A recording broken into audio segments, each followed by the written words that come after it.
Hello, it's Nikki. How are you doing? Today I want to talk about deadlines. I know lots of you have got kids who are breaking up, and although Instagram and Pinterest want to really celebrate these long summers, spending time with your family, to bring some reality to the situation, I know that it can be tough sometimes. And I know that it can bring up all the feelings because quite often we're just trying to do all of the things. And one of my sort of values in life is to try and be in the present moment and to be focused on that situation. But already, and we haven't even broke up yet, this morning I was trying to send an email and my son was asking me questions about Stevie Wonder. And neither were getting done in the way that I wanted to. So it can be really difficult to compartmentalize life sometimes. But given my complexity of my clients, not everybody has children at school, and sometimes there are these looming deadlines in the diary where we know that things are going to change. So maybe we're going to have less time or less money, or we've got to make a decision, or we've got to get something to work by this particular moment. And when there is that pressure of the deadline or your back's against the wall, some people really thrive and go, yeah, I'm going to be, yes, this is exactly what I need. This is the push that I need. But I know sometimes when I get to that stage, actually, that pressure can make me pop a bit. It can make me feel a bit anxious, pulled in all different directions. And the uncertainty doesn't necessarily fuel the creativity. So 2 years ago, I was nearly 9 months pregnant, and I was not one of those glossy John Lewis catalogue type people. I was hot, I was uncomfortable, I was tired. There was one night where classically I had to get Matt to roll me over because Luna, as we now know her, she was stuck in my right hip. And there was this moment where I was laying on my side and I wanted to get to the other side and I couldn't move.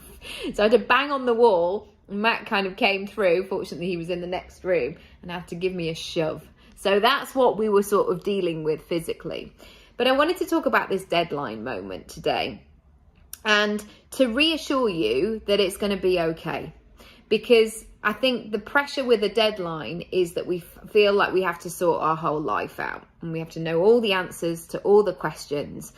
And when there's that enormous amount of pressure, actually, it doesn't necessarily work in your favor because it can I feel it in my body actually. I want to actually be in my body feel rooted and grounded.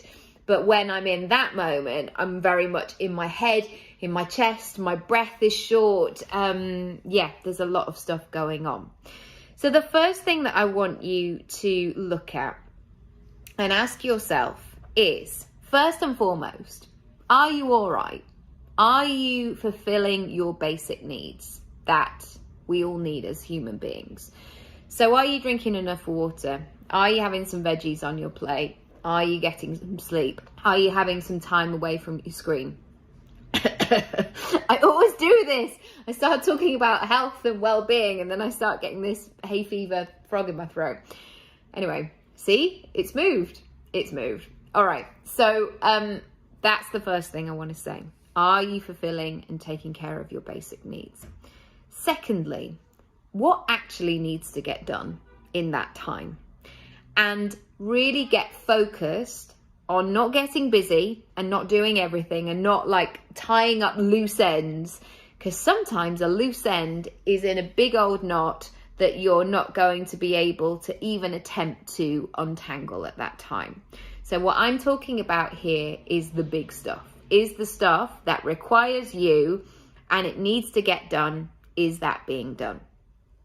Thirdly, I want you to think about what is going to be in support of future you.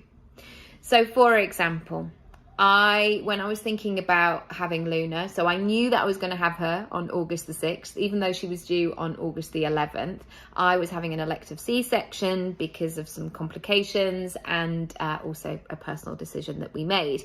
So I knew she was coming on August the 6th, and that was lovely and exciting, but also I knew that date was coming, and that's her birthday. So I then thought about, okay, let's fast forward a bit to September the 6th.